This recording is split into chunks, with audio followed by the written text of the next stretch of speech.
What's the rarest block you can mine in Minecraft? Some of you might think diamonds, ancient debris, or even deep slate emerald ore. But what if I said it's none of these, but actually Bitcoin? Well, that's exactly what this giant redstone machine can do. It can mine Bitcoin from within Minecraft without the use of any commands or mods. It's the result of a 2-year collaboration between Soundtomb and myself, Armadillo28. In this video, we'll go over exactly what this machine does, how it does it, how Bitcoin works, and most importantly, exactly how much money we're getting from this machine. But before we worry about Minecraft, how does any Bitcoin miner work? So the first step is to make a Bitcoin account and download every transaction since the beginning of time. You then download a group of new transactions called a block, plus some extra metadata. You add a timestamp and then format it into 80 bytes called a block header. Then you take that block header and run it through SHA-256 twice. SHA-256 is an algorithm designed by the NSA, and you're going to be very familiar with it by the end of this video. It's what's called a hash function, which means that it takes in some data and then generates a 256-bit number that looks completely random. The same data is always going to give you the same number, but there's no way to predict the number ahead of time. In the metadata that you downloaded from the Bitcoin network, there's another 256-bit number called the target, and you do a little comparison. If the hash is bigger than the target, you're out of luck. You have to tweak some stuff in the block header and then run it through the hash function again. But if the hash isn't bigger than the target, then the block that you downloaded gets accepted by the network, and you get a 3.125 Bitcoin reward for all the computation you just did. The Bitcoin that you make is actually just generated on the spot. It doesn't come from any account. It's exactly like printing money. So mining Bitcoin really just means hashing a block header, tweaking it, and then hashing it again until your answer is low enough.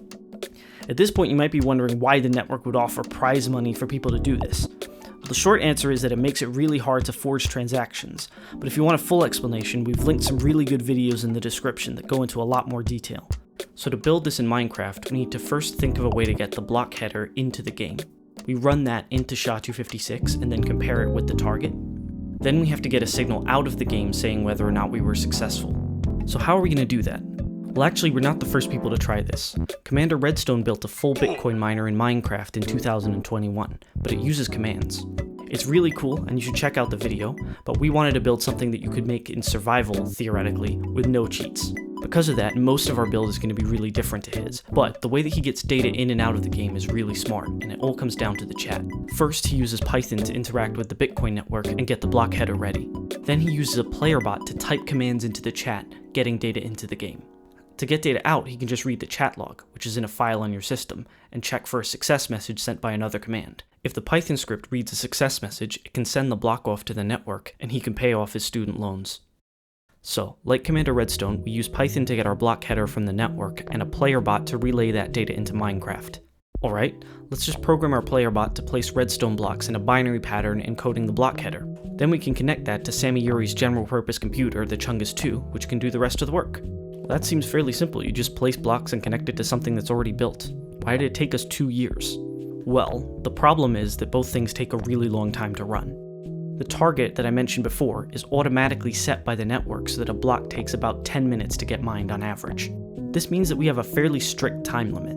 Even if our block header is valid, if we take more than 10 minutes to check, then we won't get the reward because the network will have beaten us to it and already accepted somebody else's block. Because speed is such a factor in whether it works or not, we decided that if we were going to label this as being possible in vanilla Minecraft, we would have to run the game at native speed. So, not only do we have to run an algorithm designed for real-life 32-bit computers, but we're racing against the clock to get it all done in under 6,000 ticks.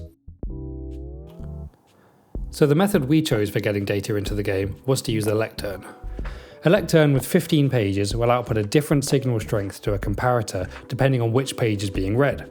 Now, believe it or not, you can actually change pages in a book using the page up and page down keys. This ended up being really convenient for us because now we can input hexadecimal signals with just 2 keys. So let's say we want to input these 4 bytes into the miner. This is what that looks like at full speed. Yeah, it's a little quick, so let's go through it one bit at a time. In this view, the book that's shown on the left is the one in the lectern that we're getting our signal from. You can see which page it's on in the top corner, and our output from the miner is shown on the bottom right here. Bear in mind that data shown on this isn't automatically put into the miner, it first has to be sent into a register. When we open up the lectern, we're on page 1. Now whenever there's a book in a lectern, there'll always be a signal strength of at least 1 coming out. To avoid having to take the book out of the lectern in order to be able to get a signal strength of 0, which we found to be unreliable at high speeds, what we're going to do is subtract 1 signal strength from the output comparator.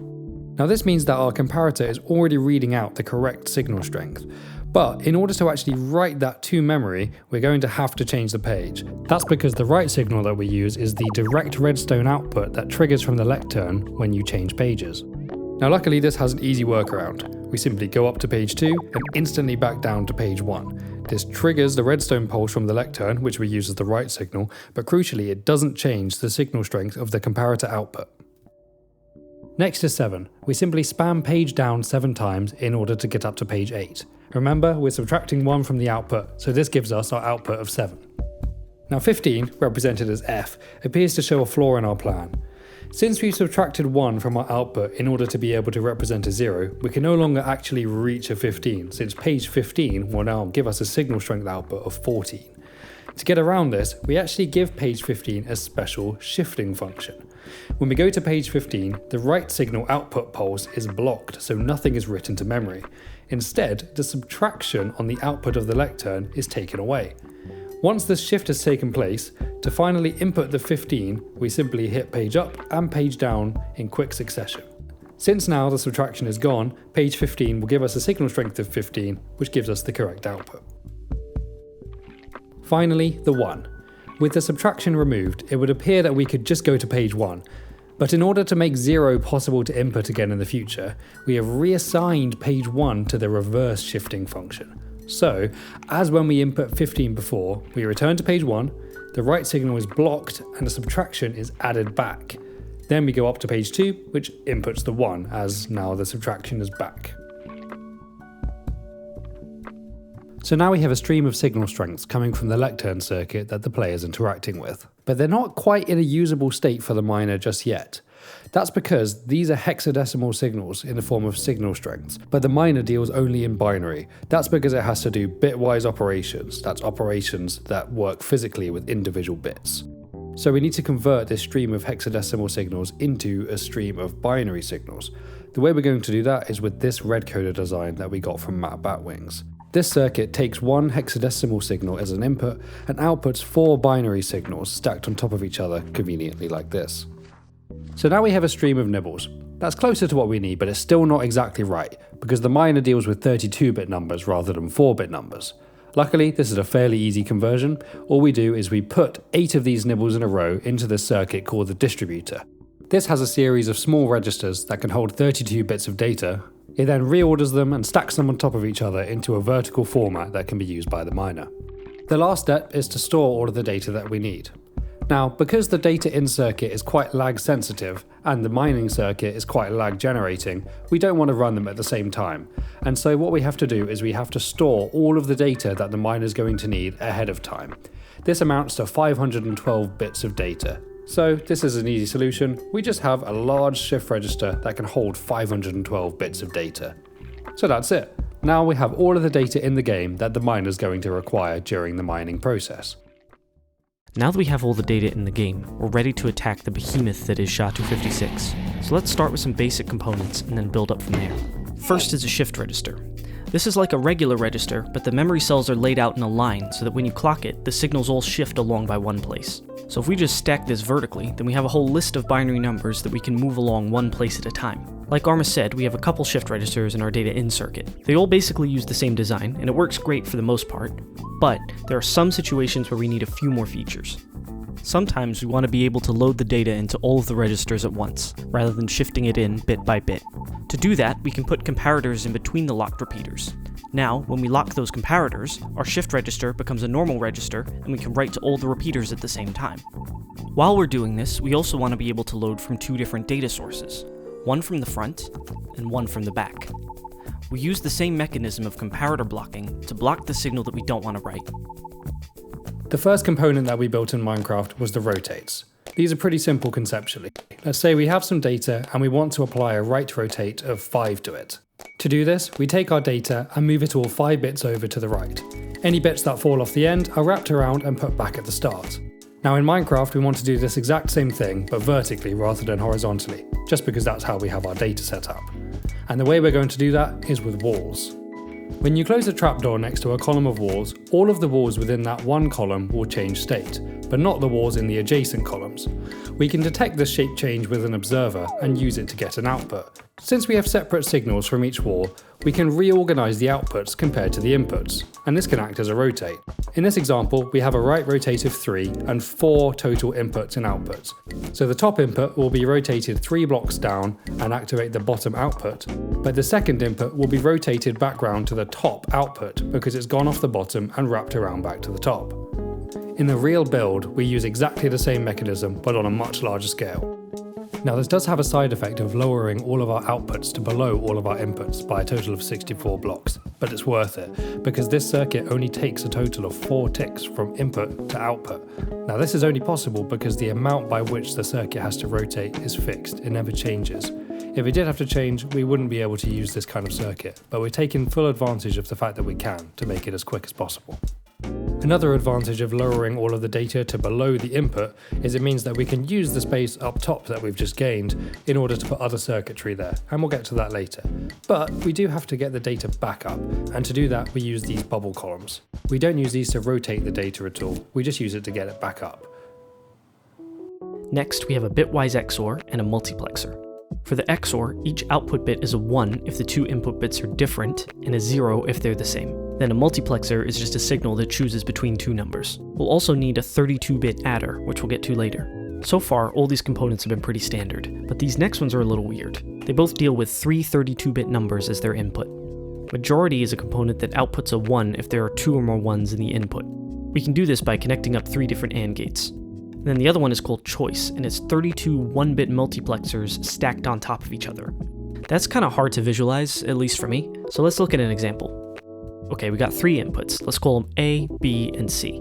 So for each bit, we compare all 3, and if A is 0, the answer is B, and if A is 1, the answer is C. Do that for every bit in the number, and that's choice. So that's it for our basic components. Let's have a look at how they fit together. SHA-256 doesn't actually read its input all at once. It reads it in 512-bit chunks. The first chunk is then loaded into a shift register called W. There are 16 cells in total, and I've labeled them W0 to W15. Some of the cells go into a group of components called the round function, which I'll get back to later. Then the output of that round function gets fed back into W0, making a feedback loop. We clock this circuit 64 times, reading from W0. This gives us 64 different values for W that are all based on the original chunk. So this whole setup so far is known as the expander. As well as the 64 W values that we get from the expander, we also have 64 constants called K. These are just numbers that are defined by the NSA, and they don't ever change. We also have a register called the state, which holds 8 32-bit numbers. You might have noticed that that adds up to 256 bits. That's because the state is going to hold our final output.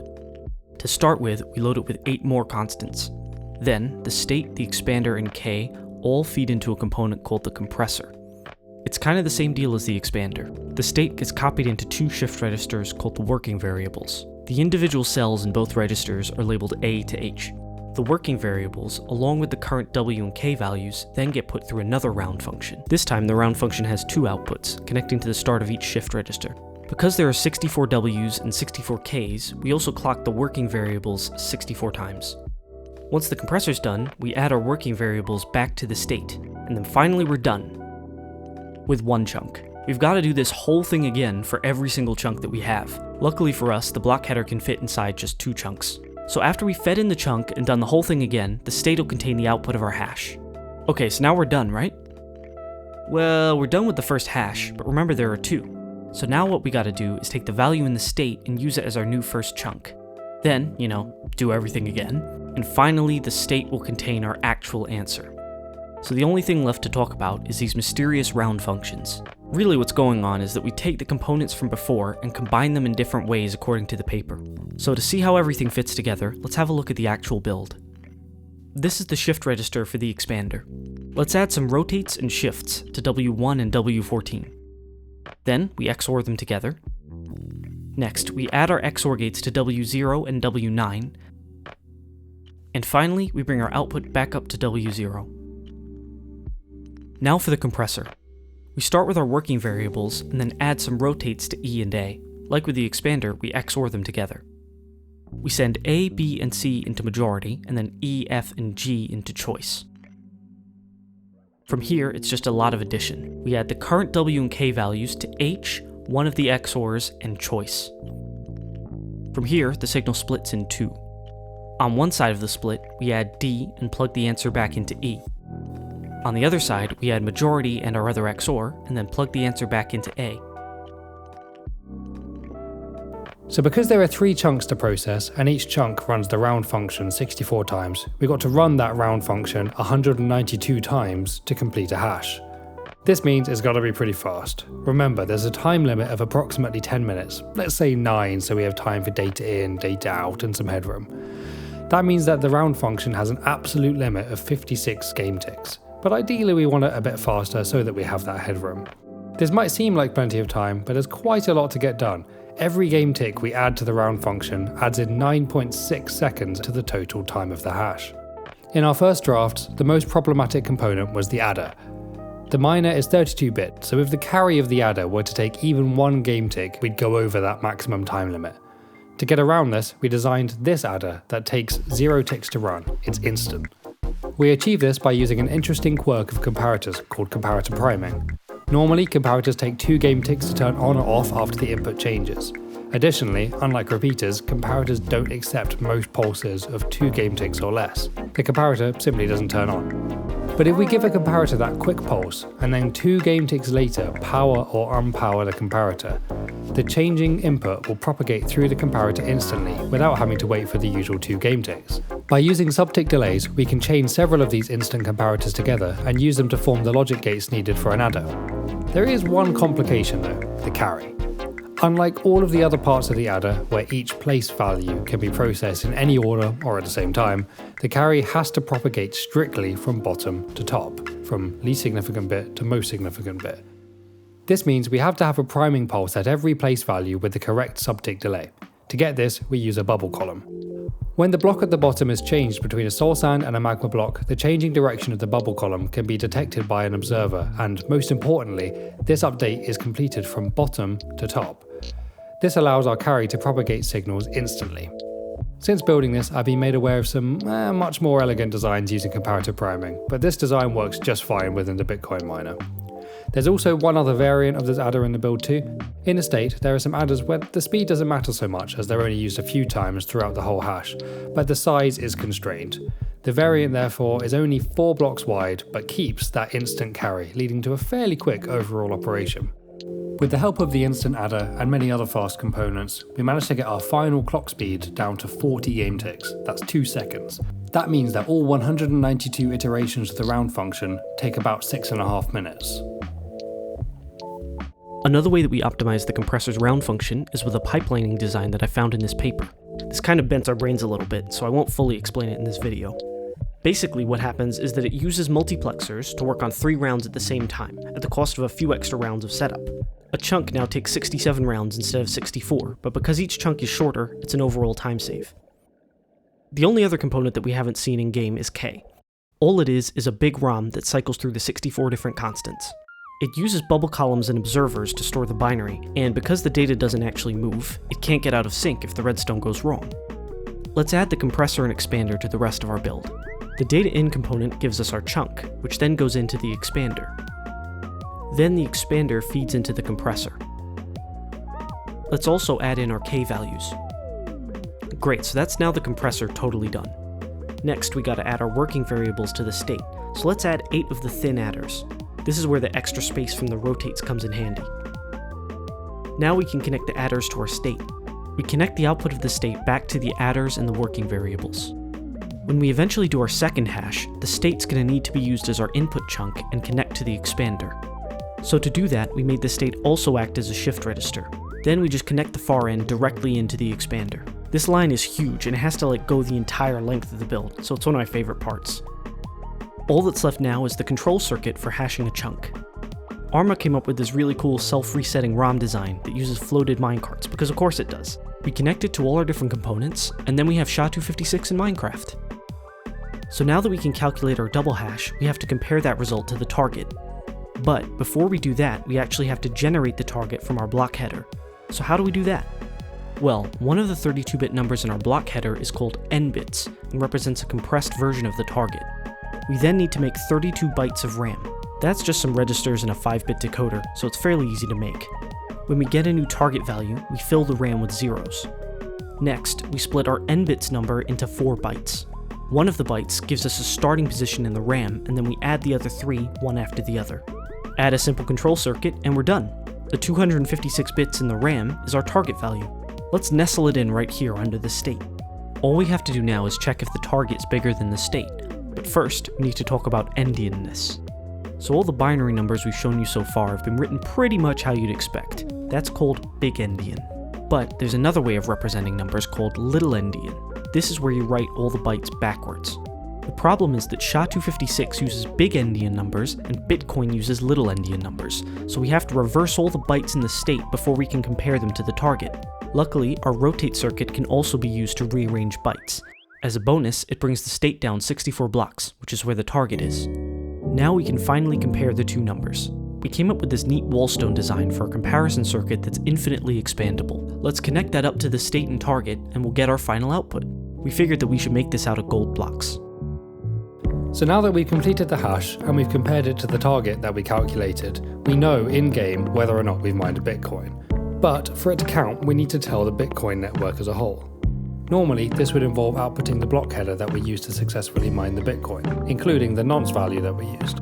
But in this particular miner, we've engineered a unique, major simplification right into the architecture of the miner that I bet no other miner has ever used.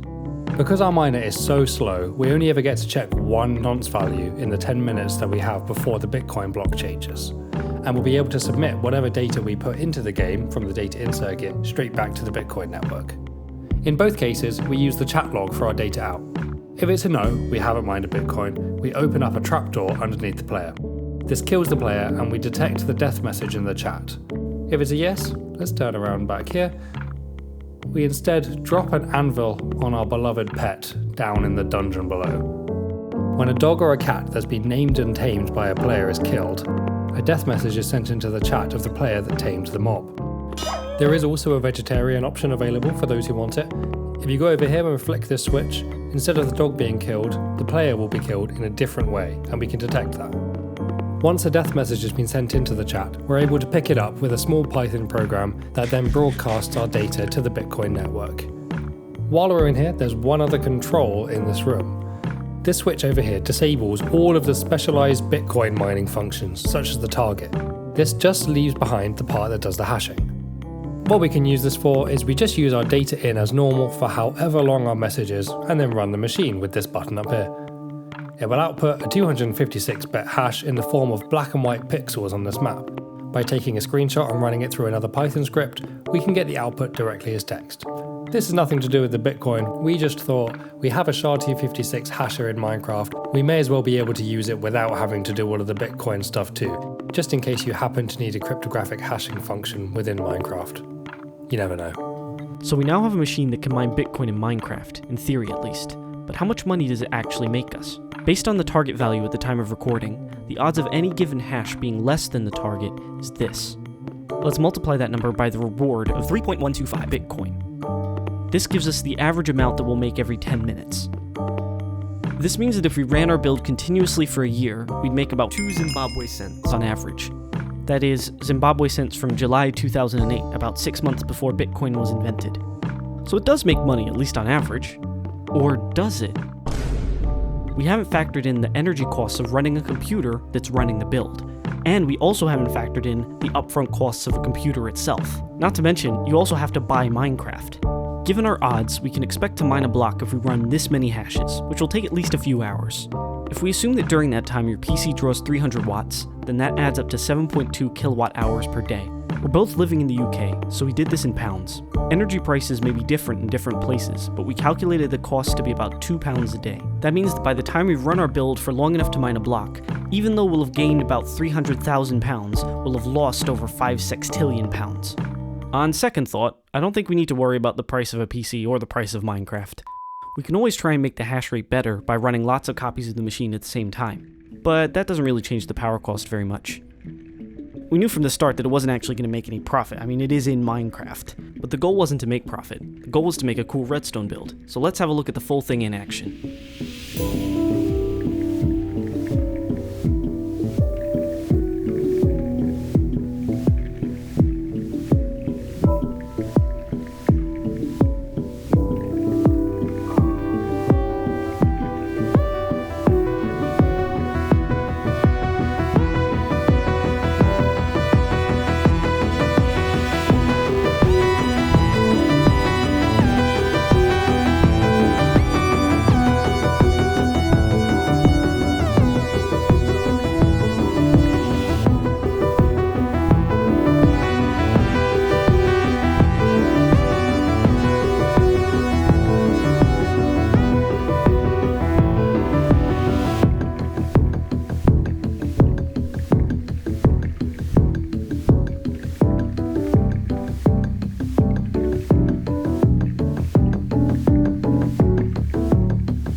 All things considered, for a first computational redstone project, we're really pleased with the results. I've always enjoyed videos of people turning real-life games and processes into redstone builds, but it's especially cool to see a build that actually links to real-world hardware and infrastructure, as this does with the Bitcoin network. It's by far the most ambitious redstone project either of us has attempted. In fact, it's the first major redstone project Soundtomb has attempted. The debugging was an absolute nightmare, but the coolest part is this. If we did mine a block with this setup, we'd of course get Bitcoin, but we'd also have the knowledge that real Bitcoin transactions were cleared using computational power from within Minecraft. It would have a permanent effect on the blockchain used by every other Bitcoin user on the planet. How would other people know though? Well, in the block header, you can include any data of your choosing in the metadata. This is called the Coinbase message. If we do at some point mine a block, you'll see a block with this message as part of the blockchain. Please do take a moment to have a look through the video description. It includes links to all the resources mentioned, including papers, Minecraft players and mods. Especially check out Soundtomb's channel, Bandcamp and website link below. He's also produced all of the music used throughout this video. Now that's all for this video. We may be posting some supplementary materials either on this channel or on my second channel, Armadillo29, so make sure you're subscribed to both to see them.